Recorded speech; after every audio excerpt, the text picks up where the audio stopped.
বিসমিল্লাহির রহমানির রহিম। আসসালামু আলাইকুম। Central air conditioning plant.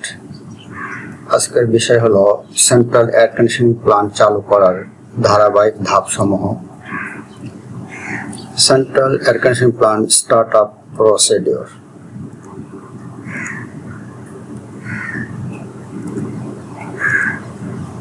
উপস্থাপনায় আমি Abu Mohammad Atikullah, chief instructor, RAC, Dhaka polytechnic institute. ভূমিকা ও পাঠ প্রস্তুতি। Introduction and pre start checks. এর উদ্দেশ্য হল প্লান্টের দীর্ঘস্থায়িত্ব এবং নিরাপত্তার জন্য সঠিক নিয়মে চালু করা জরুরি। প্লান্ট চালু করার আগে পরীক্ষা বা পি-চেকস, লগ বই চেক করা, পূর্ববর্তী শিফটের কোনো সমস্যা ছিল কিনা, সব ধরনের ইলেকট্রিক্যাল প্যানেলে পাওয়ার সাপ্লাই ও ভোল্টেজ ঠিক আছে কিনা তা নিশ্চিত করা, কোনো প্রকার লিক বা অস্বাভাবিকতা চোখে পড়ে কিনা তা ভিজুয়ালি ইন্সপেকশন করা। প্রি-স্টার্ট চেক বা প্রাথমিক পরিদর্শন। চিলার চালু করার আগে পুরো সিস্টেমের যান্ত্রিক ও বৈদ্যুতিক অবস্থা পরীক্ষা করে নেওয়া জরুরি। ভোল্টেজ ও পাওয়ার সাপ্লাই। মেইন কন্ট্রোল প্যানেলের ভোল্টেজ এবং থ্রি ফেজ পাওয়ার সাপ্লাই ঠিক আছে কিনা তা পরীক্ষা করতে হবে।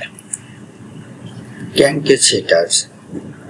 চিলার কম্প্রেসরে ক্র্যাঙ্কেজ হিটার অন্তত 11 থেকে 24 ঘন্টা আগে থেকে চালু থাকতে হবে, যাতে রেফ্রিজারেন্ট ও লুব্রিকেটিং অয়েল আলাদা থাকে এবং কম্প্রেসরে লিকুইড স্লাগিং না হয়। অয়েল লেভেল ও প্রেশার। কম্প্রেসরের সাইড গ্লাস লুব্রিকেটিং অয়েলের লেভেল সঠিক আছে কিনা তা দেখে নিতে হবে।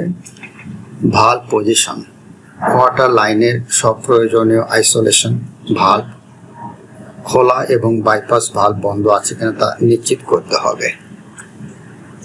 ধাপ 1, ভালভ পজিশন চেক করা বা ভালভ অ্যালাইনমেন্ট। এর করণীয় হলো চিল ওয়াটার লাইনের সব ইনলেট এবং আউটলেট আইসোলেশন ভালভগুলো খোলা বা ওপেন আছে কিনা তা নিশ্চিতকরণ। কন্ডেন্সার ওয়াটার লাইনে ভালভগুলো একইভাবে চেক করুন।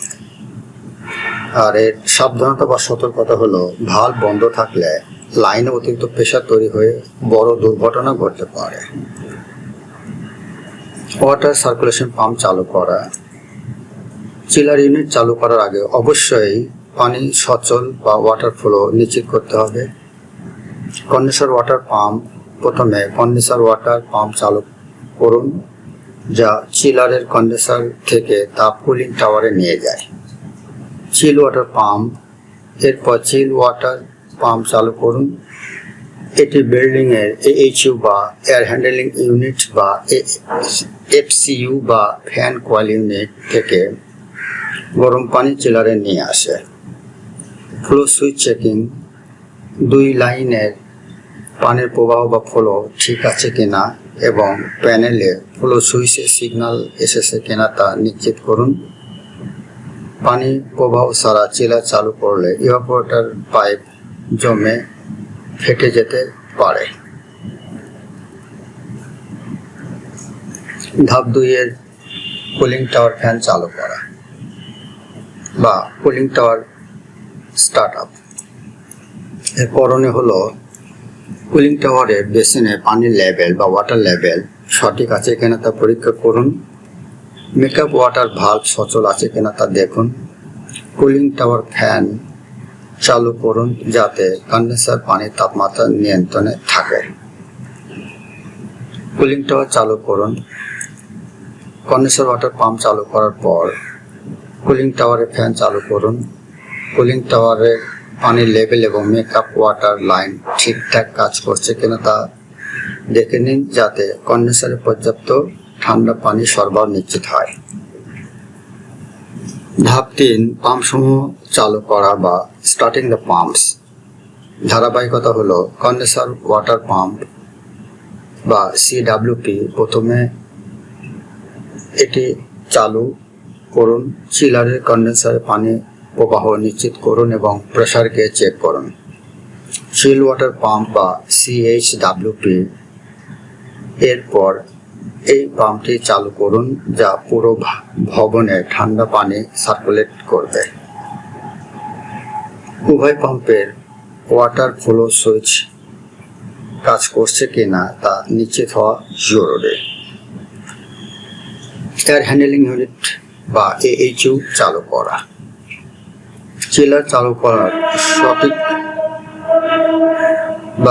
চালু করার ঠিক আগে বা সাথে সাথে বিল্ডিং এর এয়ার হ্যান্ডলিং ইউনিট বা AHU বা ফ্যান কয়েল ইউনিট বা FCU গুলো চালু করে দিন। এর ফলে চিল ওয়াটার বা ঠান্ডা পানি লাইনে হিট লোড তৈরি হবে, যা চিলারকে সঠিকভাবে লোড নিতে সাহায্য করবে। ধাপ 4, এয়ার হ্যান্ডলিং ইউনিট চালু করা বা AHU এবং FCU স্টার্ট আপ। করণীয় হলো বিল্ডিং এর ভেতরে AHU বা এয়ার হ্যান্ডলিং ইউনিট এবং FCU বা ফ্যান কয়েল ইউনিটগুলো চালু করুন। এর ফলে চিল ওয়াটার লাইনে পানির লোড বা হিট লোড তৈরি হবে, যা চিলার চালু করার জন্য প্রয়োজন। মূল চিলার ইউনিট চালু করা। Chiller unit commissioning.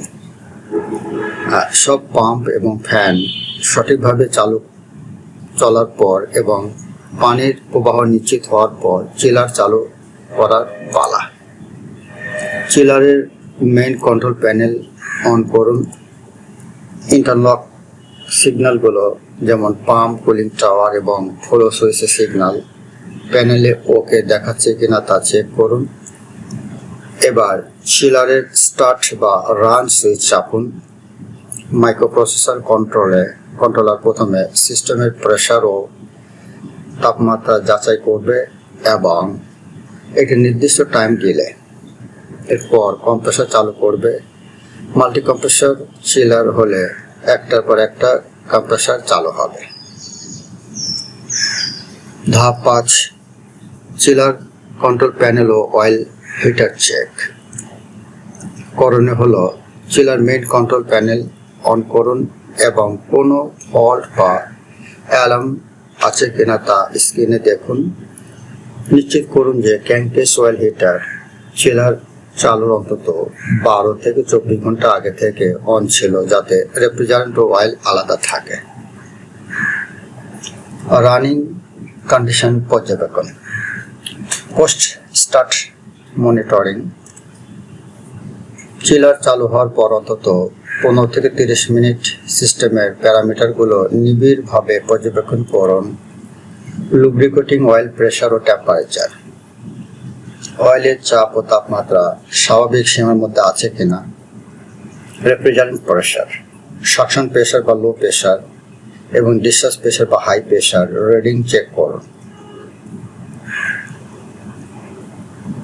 Chiller compressor চালু করা। স্টার্টিং দ্য চিলার বা কম্প্রেসর। করণীয়গুলো হলো সব প্যারামিটার যেমন ওয়াটার ফ্লো, প্রেসার, টেম্পারেচার ঠিক থাকলে চিলারের লোকাল বা রিমোট স্টার্ট বাটন প্রেস করুন। কম্প্রেসর চালু হওয়ার পর এর স্বাভাবিক লোডিং প্রক্রিয়া পর্যবেক্ষণ করুন।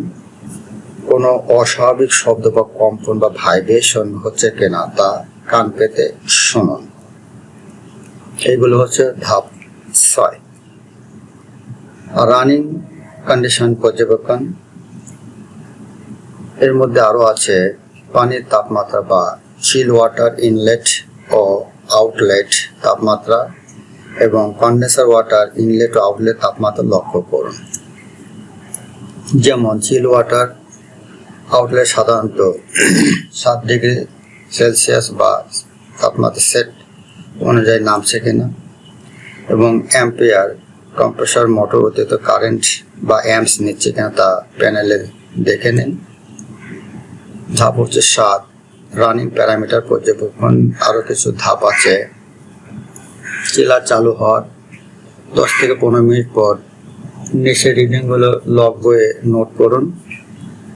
যেমন চিল ওয়াটার ইনলেট ও আউটলেট তাপমাত্রা 12 ডিগ্রি থেকে 7 ডিগ্রি সেলসিয়াস আছে কিনা, কন্ডেন্সার ওয়াটার ইনলেট আউটলেট তাপমাত্রা কত তা নোট করতে হবে। সাকশন এবং ডিসচার্জ প্রেশার কত আছে তা লগ বই নোট করতে হবে এবং মোটরের কারেন্ট বা অ্যাম্পিয়ার কত নিচে তা লগ বুকে নোট করতে হবে। নিরাপত্তা ও সতর্কতা, সেফটি অ্যান্ড প্রিকশনস। কখনোই ওয়াটার ফ্লো নিশ্চিত না করে চিলার চালু করবেন না। কোনো ইন্টারলক বাইপাস করে প্ল্যান চালানো যাবে না। জরুরি অবস্থার জন্য বা ইমার্জেন্সি স্টপ বাটনে অবস্থান ও কার্যকারিতা জেনে রাখুন। এগুলো হচ্ছে নিরাপত্তা ও সতর্কতা অবশ্যই ফলো করতে হবে। পরিশেষে ধন্যবাদ সকলকে। আর এই বিষয়ে যদি কোনো প্রশ্ন থাকে বা এনি কোশ্চেন থাকে তাহলে ইমেল করুন। আর ইমেল অ্যাড্রেস হলো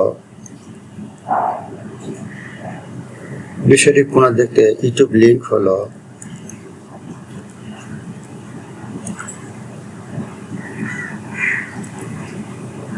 পরিশেষে ধন্যবাদ সকলকে। ধন্যবাদ।